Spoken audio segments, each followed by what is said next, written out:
Hello people, Watchman Blows the horn here, and I am blowing the horn as loudly as I can to let people know what time it is. And it is time for the church to wake up. Time for us to open our eyes and understand the season that we're in. It's time to be like the sons of Issachar, who knew what time it was and consequently knew what Israel should be doing. So, we dealt with the tools that would help us unravel the mystery of identifying when the rapture would be in the last video, and here we just want to look at some of the things that give us an idea of when it'll occur. So there was a prophecy by a rabbi called Rabbi Judah ben Samuel.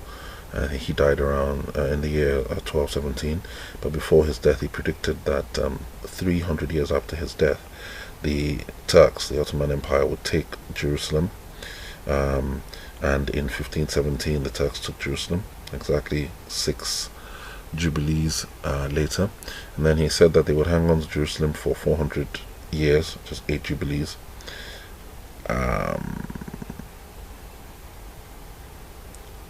And they did, and he also predicted that the next 500 years, as the next 10 jubilees from 1517, would be the 10 final jubilees.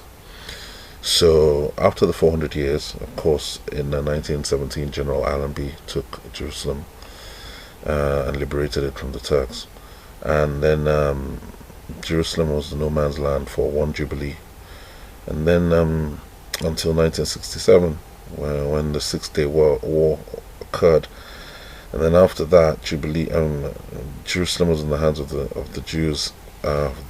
Since then, from the next during the jubilee from 1967 to 2017, and basically 2017 also, or 2017/2018 also marked the 70th anniversary of the birth of the fig tree, the rebirth of Israel, and basically the prophecy was that beyond that jubilee we had entered the time of Moshiach. We had entered the time of the Messiah, the arrival of Messiah, and 2016/2017 marked the advent of the rider of the white horse of Revelation, the beginning of the birth pangs, which is Donald Trump. And of course, Donald Trump is playing his role and is ushering in the final period, the final 7 years, with his covenant of peace that will be strengthened or modified and signed with the children of Israel, between the children of Israel and the Islamic nations. So the generation of Messiah, when Messiah came the first time, I described that generation as a generation of desolation, because that's what happened in that generation. The Messiah came. Of course, he was predicted to come by the Old Testament prophets. In fact, Daniel predicted the exact day he would ride into Jerusalem. So the reference for that is Zechariah 9 verse 9, Daniel 9 from 24 to 26. And Yeshua did arrive, Matthew 21 verse 1 to 11. But he was rejected, Matthew 21:42, Matthew 21:33 to 46. And the consequences of his rejection you can find in Matthew 21:18 and 19, Matthew 23:38, Matthew 24:2. And who did the consequences fall upon? It fell upon his generation, the generation of Messiah, which you find in Matthew 23:26. So that was the generation of desolation. Remember when Yeshua was going back to the temple after he had initially been rejected, and he saw a fig tree on the way, and he cast the fig tree. Well, the fig tree represented Israel, and he was basically saying to Israel, he went to the tree and he couldn't find any fruit. And basically, the reason why God rescued the children of Israel is because he wanted them to bear fruit. He wanted them to go out and show the whole world, and tell the whole, to evangelize. Basically, that's what he wanted. He wanted them to bear fruit. And when he came, he found them not bearing fruit. So he left the temple.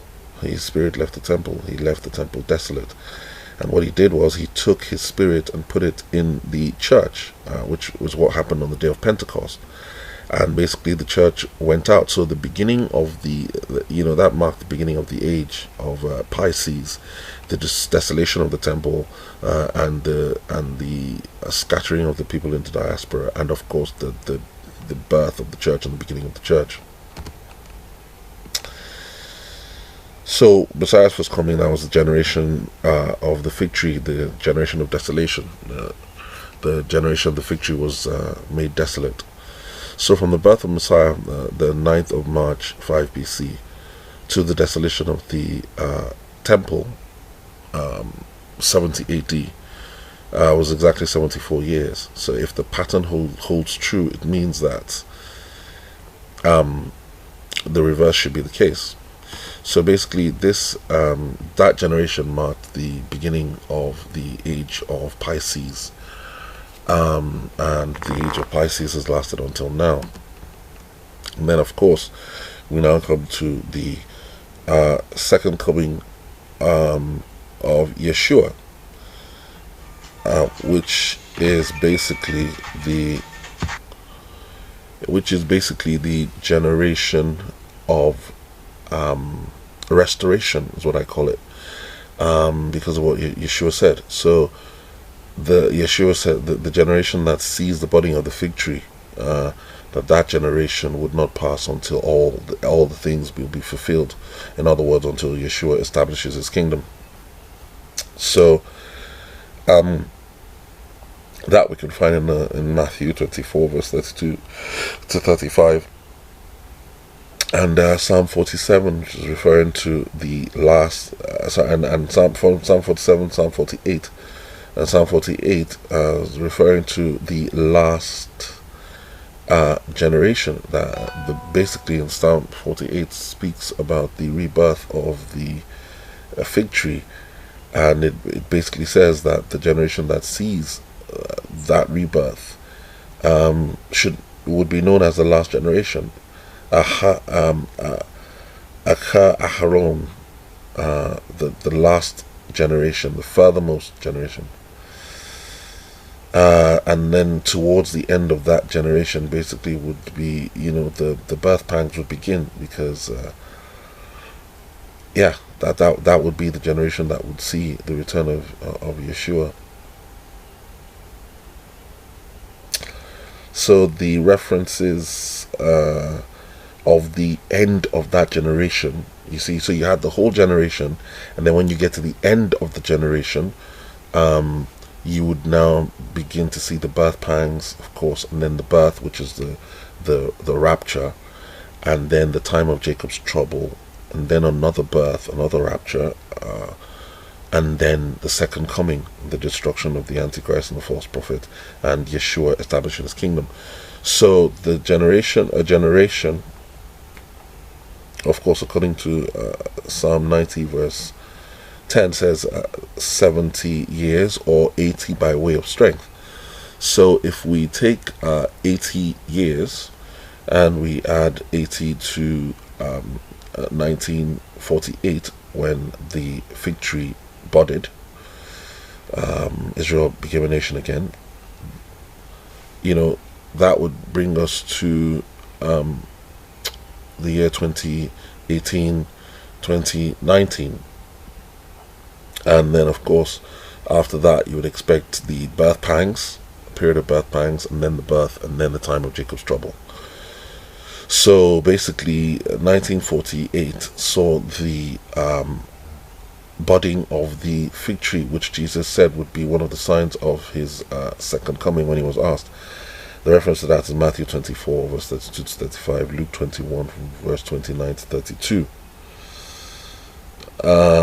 So of course these are the references for the period of birth pangs. So Matthew 24, 4 to 12, then 13, then 27, then 29 to 35, and then 31 to 35, and then 37 to 51.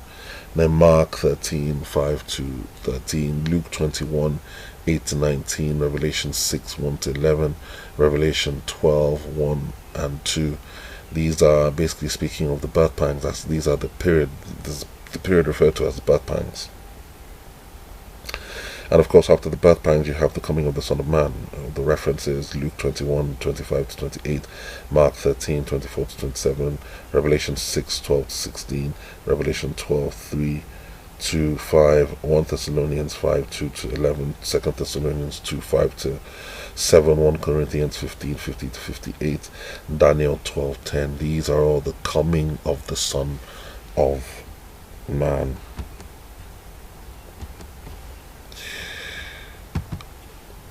The generation of restoration. So Israel rescued from the jaws of death, Psalm 102, a message to the last generation. For my days vanish like smoke, my bones burn like glowing embers. My heart is blighted and withered like grass. I forget to eat my food because of my loud groanings. I am reduced to skin and bones.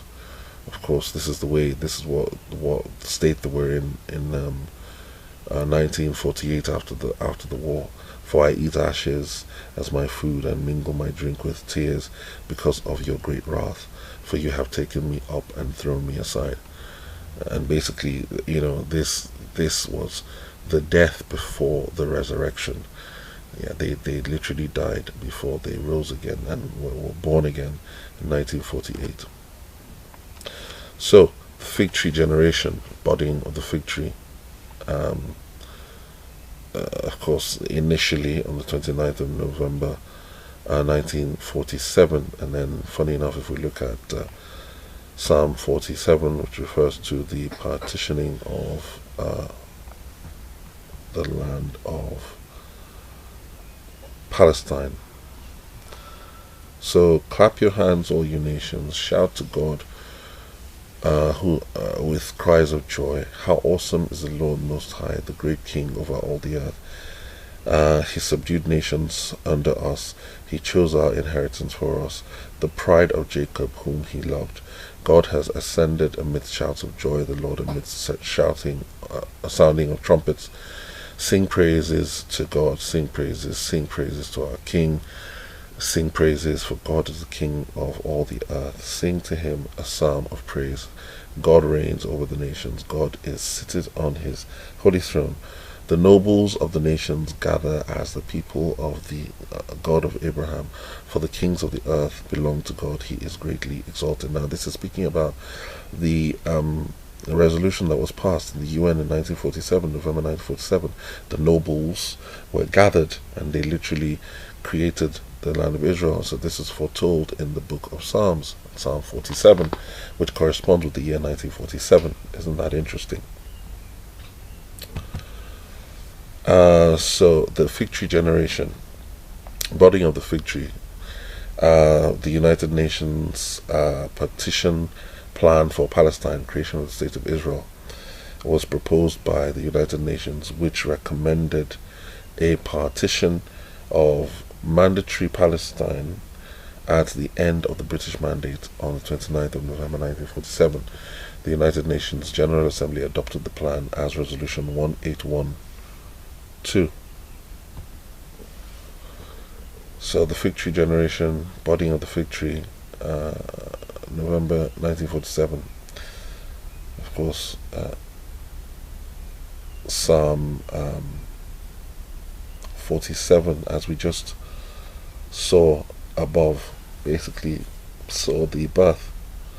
Now, immediately after the birth, what happened? The fig tree generation, the budding of the fig tree. Of course, 1948 was the actual birth, 14th of May 1948. And what happened was the Arab-Israeli War. the War of Independence, which is what is referred to in Psalm 83, the war that was supposed to stop the creation, stop them from becoming a nation. So the 1948 Arab-Israeli War, or the Israeli War of Independence, was fought between newly declared State of Israel and a military coalition of Arab states over the control of former British Palestine, forming the second and final stage of the 1947-1949 Palestine War. It is also known as the First Arab-Israeli War, which ended with an Israeli victory. Of course, also Psalm 48 refers to this whole process and reveals that this was basically us entering into the final period that would usher us into the end of the age, as we can see from the verses here. Great is the Lord, the most worthy of praise. In the city of our God, his holy mountain, it is beautiful in its loftiness. The joy of the whole earth, like the utmost heights of Zaphron, is Mount Zion, the city of the great King. God is in her citadels. He has shown himself to be her fortress. When the kings joined forces, when they advanced together, they saw her and were astonished. This is what happened of course, the War of Independence. They came against Israel, and Israel basically defeated them. They were astonished. They fled in terror. Trembling seized them. Their pains, like that of a woman in labor. You destroyed them like ships of Tarshish shattered by an east wind. As we have heard, so have we seen in the city of the Lord Almighty, in the city of our God. God makes her secure forever. Psalm 48, basically talking about the victory of Israel over her enemies, which is just phenomenal. Again, the body of the fig tree. So, the 1948 Arab-Israeli War of Independence, or the Psalm 83 War, because the Psalm 83 was to stop them from becoming a nation. So come, let us stop them from becoming a nation. So people who think Psalm 83 is going to happen in the future, no, Psalm 83 happened in the past. And then also, if you look at the people who actually participated in the war of Psalm 83, it shows you that it's the war that happened in the past. So you see the Ishmaelites, the Amalekites, the Philistines, we have Ammon, Edom, Moab, the Hagarites, Tyre, Gebal, Assyria, the descendants of Lot. So basically, if you look at all these characters, they are the people who participated in the War of Independence. So you had Egypt, Jordan, Iraq, Syria, Lebanon, Saudi Arabia, Yemen.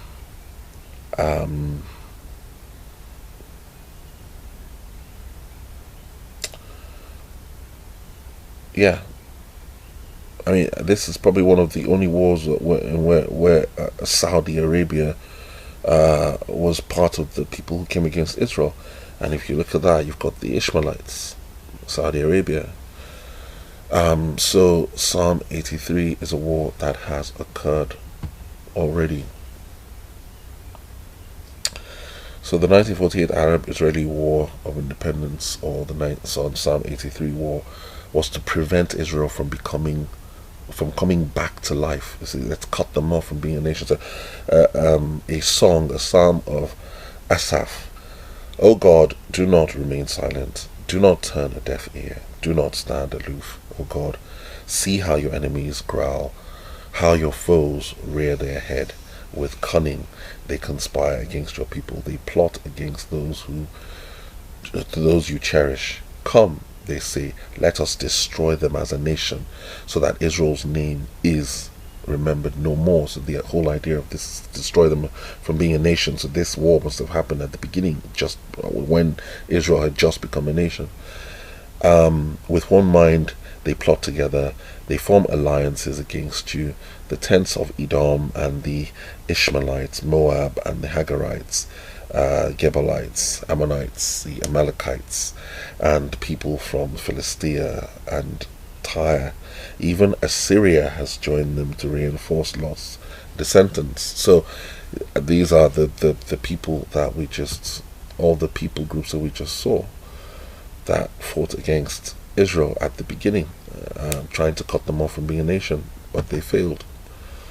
They failed because God has other plans. So the fig tree generation, body of the fig tree, 1948 AD. This is also proof that we are in the last generation, because it was actually prophesied in Psalm 48. Within her temple, O God, we meditate on your unfailing love. Like your name, O God, your praise reaches to the ends of the earth. Your right hand is filled with righteousness. Mount Zion rejoices. The villages of Judah are glad because of your judgments. Walk about Zion, go around her, count her towers, consider well her ramparts, view her citadels, that you may tell of them to the last generation, to the Acharon, the hindmost generation. So it's saying, when you see Jerusalem built, you see her towers, her citadels, tell the people that see that they are the last generation.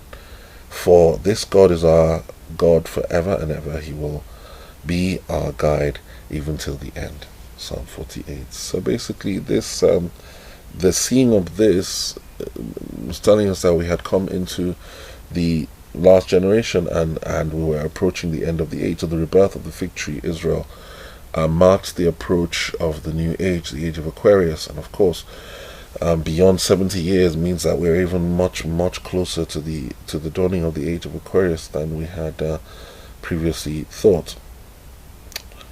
So if the pattern is to hold true, Yeshua was born 5 BC, and the temple was destroyed in 70 AD to mark the beginning of the age.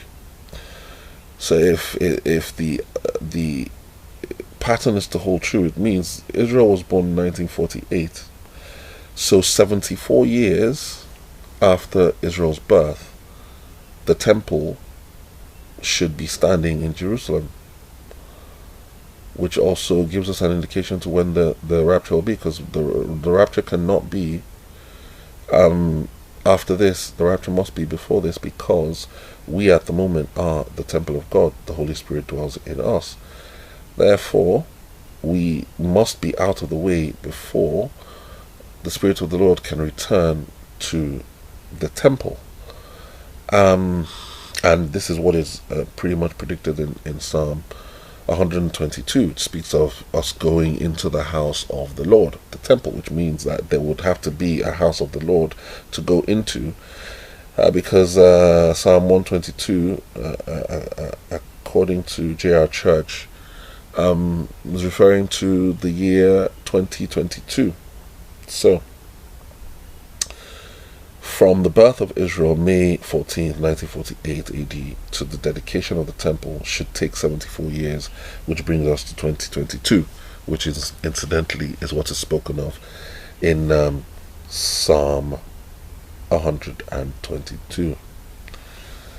So, calculation of the possible dates of the rapture. So if we say the generation that sees the budding of the fig tree will not pass until all is fulfilled. The rebirth of Israel happened on the 14th of May 1948. Psalm 90:10 tells us that the generation is either 70 or 80 years. So if 70, it means that, and we take 1947 as the beginning, it means that everything should have ended and Yeshua established his kingdom by 2017, but that's not what happened. If we take 1948 and add 70 years, it means everything should have happened. Yeshua should have established his throne by 2018, and that has not happened. So the only other option is 80 years. So if we take 80 years and we add it to 1947, it brings us to 2027. And if we use 1948, it brings us to 2028.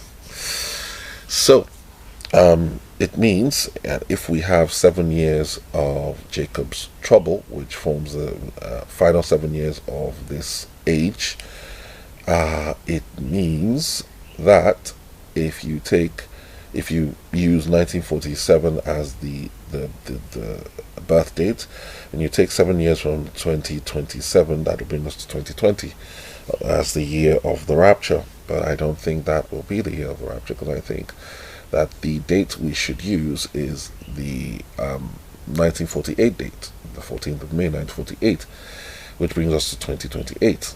We take out 7 years from that for the time of Jacob's trouble, that brings us to 2021, which I believe is exactly when the rapture will be. The budding of the fig tree. So, from Jacob the heel grabber to Israel the overcomer. So Jacob, of course, was exiled from the land as the heel grabber, and then he came and he wrestled with God, and before he crossed back into the land and became fruitful, his name was changed to Israel, the overcomer. So that's the reason why the Christians are the children of Israel, because you cannot overcome without the knowledge of Jesus Christ. Without Jesus, you cannot be an overcomer. And that's the reason why the children of Israel that remain on the earth are referred to as Jacob for the time of Jacob's trouble, because they have not become Israel. Those who become Israel during the time of Jacob's trouble will be raptured out. So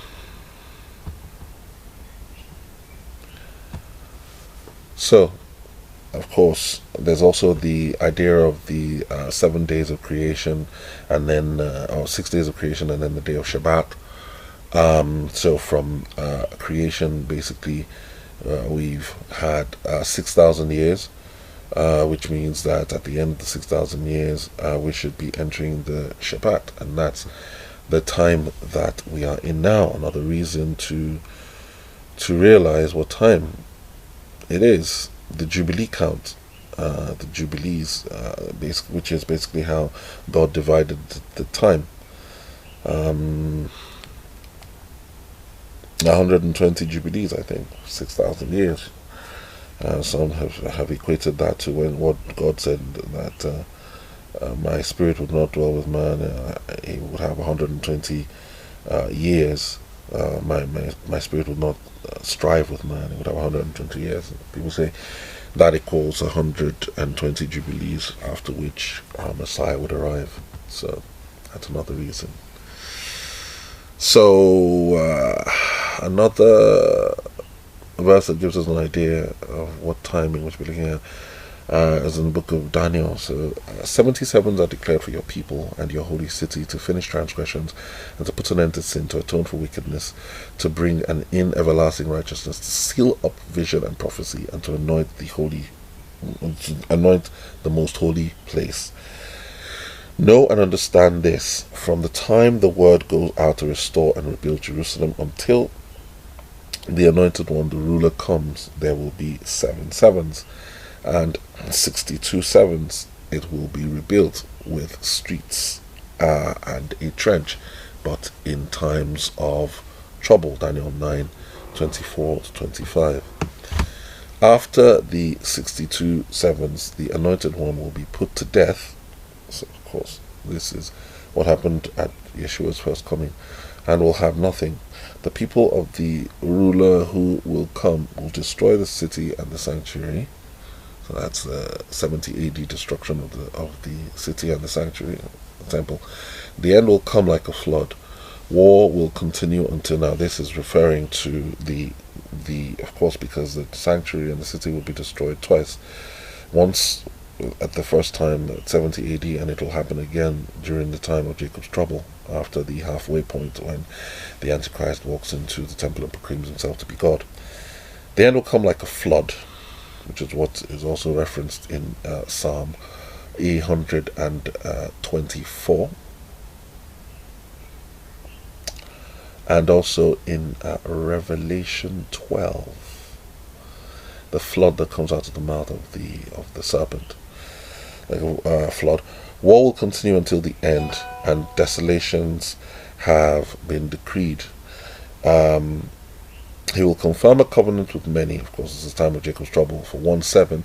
In the middle of the 7, he will put an end to sacrifice and offerings. And at the temple, he will set up an abomination that causes desolation until the end that is decreed is poured out on him. So what is decreed is poured out on him. What will be poured out on him is one of the bowl judgments, which I think is referenced in Revelation chapter 16. Yes, Revelation 16. So, looking at this, initially we have the decree to rebuild the Jerusalem. Then, of course, this was the 62 weeks.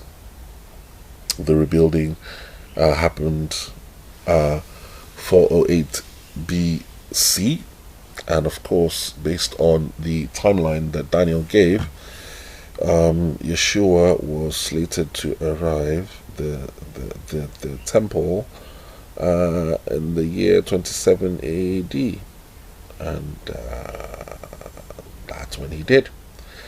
And of course, his ministry was to last for 7 years as he brought the new covenant. But in the middle of the 7 years, his ministry was cut short because he was crucified. The temple was made desolate. The temple was desecrated. Instead of a royal crown, he was given a crown of thorns. And of course, 7 years, 3.5 years later, after the gospel had been taken to the Jews and they had rejected it, Paul was commissioned to take the gospel to the Gentiles. So this is the full 70 weeks of Daniel. Of course, it was cut short. So the final week is still outstanding, basically. So the first week was 27 AD. Jesus began his ministry by reading the scroll and proclaiming God's mercy and God's love. And he stopped short of the day of judgment. Sorry about that. And midway, 31 AD, he gave the new covenant with his disciples, had the Passover meal, and promised them that he would not have wine until he had it with them in his father's kingdom, which is the Passover meal that we hold with him when we are in the heavenly Jerusalem. Of course, this is the day of Yom HaAliyah, that the Holy Week. Yom HaAliyah, the day of Ascension, is the day that Yeshua came to the temple of God. This is the day that he was meant to be crowned as king, the day that Daniel had predicted that he would come, but he was rejected instead. And then he gave the new covenant, and he was crucified. And of course, 3.5 years later, Paul was commissioned, and then of course the gospel went to the Jews for the initial 3.5 years, and then after that, Paul was commissioned to take the gospel to the Gentiles. Acts 28, 17 to 31. So there's still an outstanding 7 years, and this is basically the 7 years that the time of Jacob's trouble. So the 2 witnesses will be given the power to prophesy for 3.5 years, and of course in the middle of the 3.5 years, just like when the temple was desecrated, when Yeshua was crucified, the temple will be desecrated again, because the Antichrist will go into the temple and proclaim himself to be God. The desecration causes desolation, and will bring desolation, and then of course 3.5 years later, we have Jesus establishing his throne. So there's a parallel. So the final week of Daniel was meant to be completed when Jesus came the first time, but because of salvation, because of his bride, the week couldn't be completed. So the week commences at the end of the age after the rapture and into the time of Jacob's trouble, which will last for 7 years. So it's a parallel. So Daniel 9:7 is speaking about the two periods. Luke 21:20 to 24 is the reference. Luke 17:37. Mark 13 verse 14 to 20, and Matthew 24 verse 15. Those are the references. So these are the things that give us an idea as to what time the rapture will be. And by the looks of it all, we are in the zone. 20, 16 stroke 17, and then 17 stroke 18 mark the beginning of the birth pangs, basically, and then taking us into the birth pangs. And I believe that the birth pangs will last until the rapture, which will happen on the day of Yom HaAliyah, the day of Ascension, in 2021, which is March 23rd of March 2021. So yeah, the timing. Thank you very much for listening to me. God bless you, and I hope this has been a blessing to you. Shalom.